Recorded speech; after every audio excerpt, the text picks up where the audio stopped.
Kimberly. I'm so excited for this video today because I literally always get questions about this from my family and friends that are always like, I would love to travel, Kimberly, but I can't afford to travel.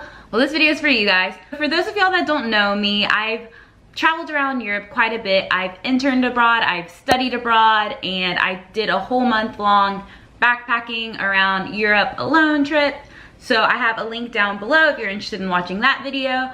So I have a few notes here on my laptop that I just want to share with y'all, and this is more geared towards Americans, but if you're not American, you will also find a lot of these tips helpful, but some of these things might only be available to Americans. Just wanted to put that out there before we start this video. So the most expensive thing about traveling to Europe is honestly the flights. It literally will just soul suck your wallet out of your heart, if that even made sense. But you get the point. Finding a flight to Europe is the most tricky thing, and you have to be really strategic about it to find good flight deals.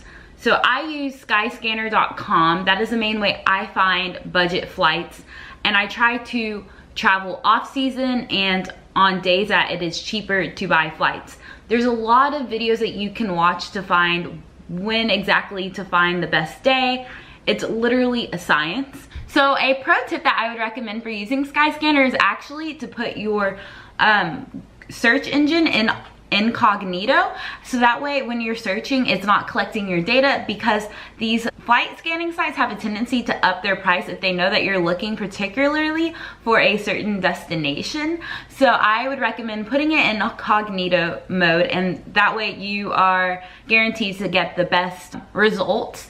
So that's just a pro tip. I just spent around $550 on a flight back from Germany to Texas, and then from Texas back to Germany. So a round trip ticket for $550. So it's definitely attainable. I would say the lowest that you can go is around 500, and the highest that you should be going if you're traveling cheap is around 1,000. So there's that range from 500 to 1,000, I would say.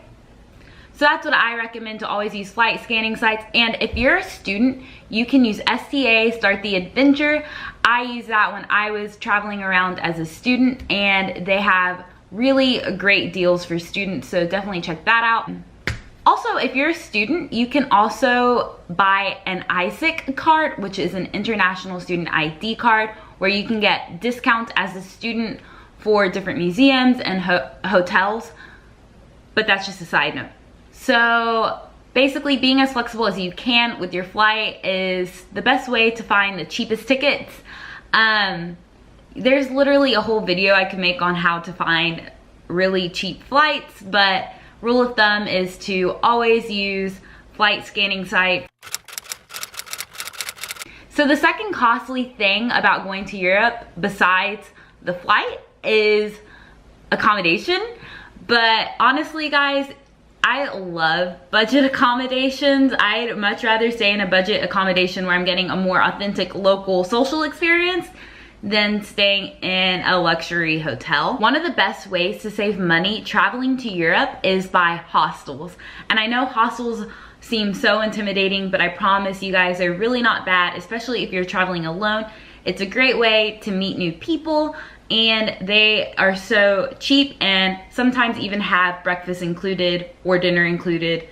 So it's a great way to save money on meals and accommodation. Also, if you're female, you can find female-only dorms at a lot of hostels. Okay, so hostels aren't your thing. You can try out Airbnbs. Personally, I love, love, love Airbnbs. I prefer Airbnbs over everything. So with Airbnb, you can usually rent a room in an apartment, or you can rent your own place. I've stayed in a chicken shed in the hills of Tuscany, and it was honestly the most authentic, cool experience ever. I was getting Italian dinners, and it was just so fun. And I've also stayed in a private room above a pub in Kilkenny, Ireland, which was honestly so cool. And it was really cheap. It was less than $30 per night. So If that is something that you would prefer, definitely check out Airbnb. You can get really cool local experiences that way. So traveling monthly is actually a lot cheaper if that is an option for you, especially if you're using Airbnb.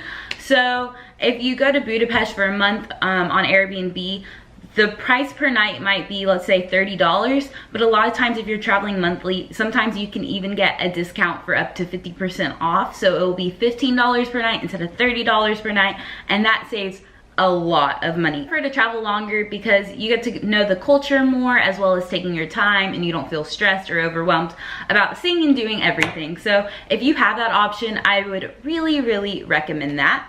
You are like $30 per night, $10 per night. Kimberly, I really don't have that money. You can try out couch surfing. I personally have never used this, but I have met a lot of people that have used it and swear by it. But the secret to getting a host is actually to book it way in advance. So Couchsurfing is a website where essentially hosts sign up on that website and they will let people stay at their house for free, and you're sleeping on people's couches and yeah. So if you're on a really tight budget, Couchsurfing might be the thing for you.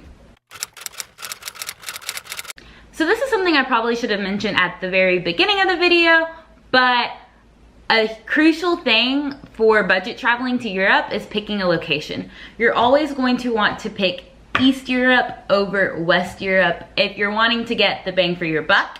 So you can do a lot more in Hungary and Poland than in Germany or Denmark, yada yada. So I would really recommend traveling to more Eastern European countries. There are ways to travel to West Europe cheaper, except for Scandinavia. I would just recommend staying out of Scandinavia because I love Scandinavia. It's literally my favorite, but the prices there are insane. So just stay away from Scandinavia, just don't go there. Stay in more Eastern European countries if you're budget traveling, and you'll get the more bang for your buck. Transportation. This is really important, especially if you're wanting to travel from one country to another country.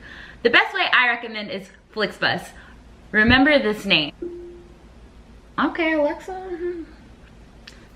Flixbus is a European company, and they're actually now in America. They're not as popular here yet. So if you're in America and you're trying to travel, look into Flixbus. You can literally get from one country to another country for as low as $10. So I would really recommend looking at Flixbus. I think that is a great option. Flixbus even has trains now, so if you can get a Flix train over Flixbus, I would recommend that because trains are just a lot more reliable and fast than Flixbus, and I personally loved Flix train when I tried it out. Similar to Flixbus, you can also try RegioJet. I personally have never used it, but I've heard pretty good things about RegioJet. I use Flixbus. Flixbus is my bae. Not sponsored.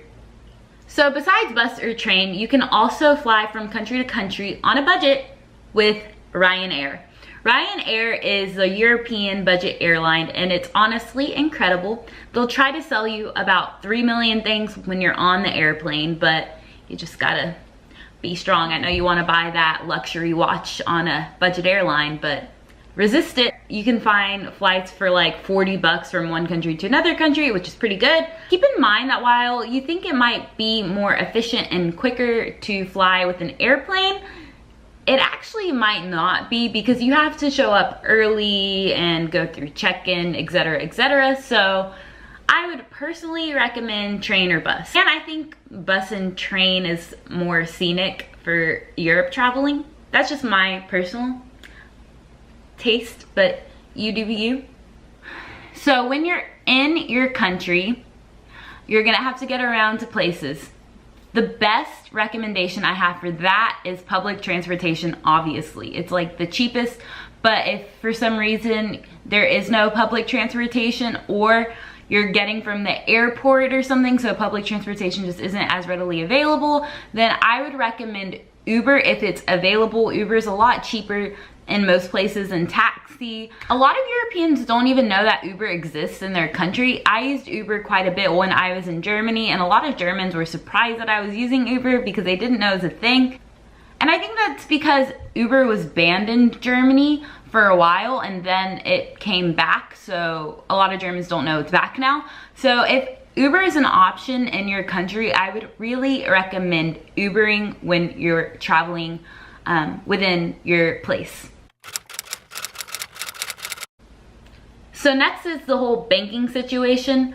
I have heard this tip from a lot of other travelers, but I personally don't have it because I like to stray away from credit cards.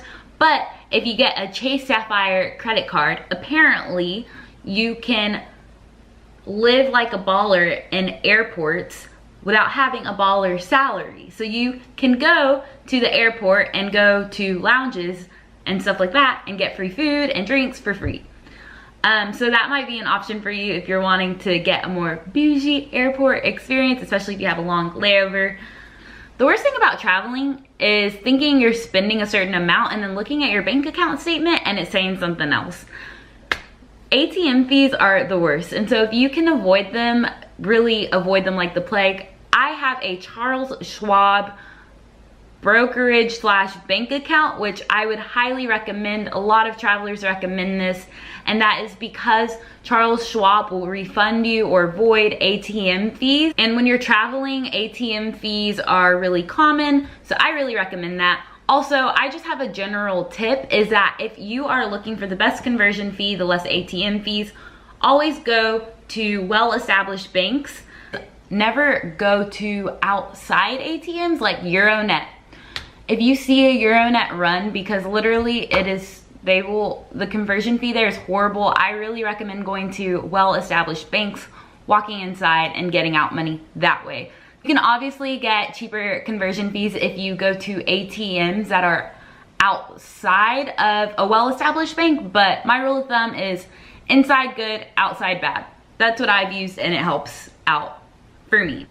Fight me on it.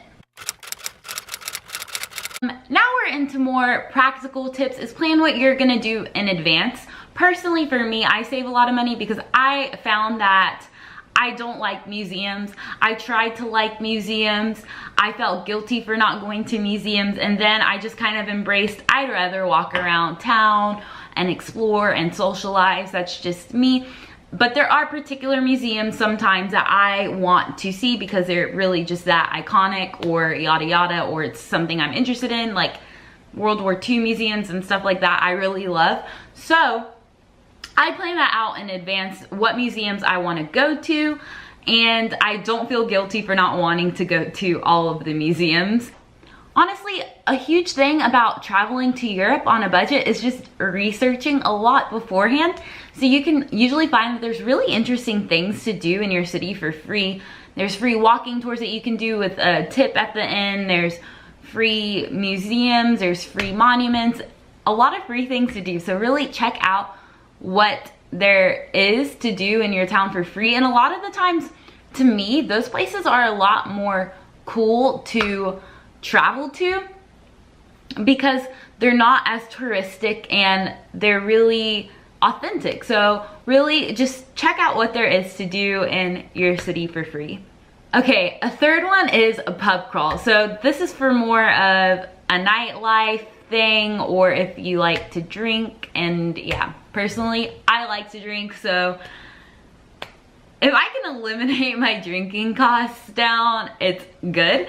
So I really recommend trying out pub crawls. It's about, I don't know, I've spent around $7 to $14 on pub crawls, and at these pub crawls they'll give you a little wristlet, and they usually say that if you have the wristlet still on, you can come back again the next day for free, or as long as you have the wristlet on. So that's just a pro traveler drinking tip.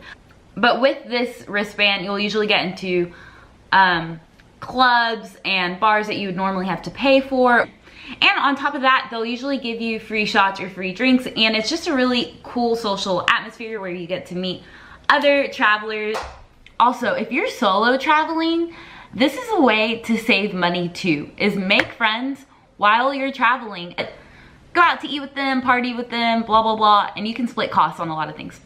Sometimes that's a way also to spend more money, is when you're with other people and they want to travel like this and then you're wanting to travel like this. So be a little bit cautious and wary of that. Last but not least, is you're coming back home and you have the pressure of buying souvenirs. What do? I've learned quite a few things about souvenirs. Is one, people don't really keep them, including myself. And two, is that the cheaper ones are the best ones. Postcards, I would recommend. It takes up less space. It's usually cheaper. Second off, make your own postcards.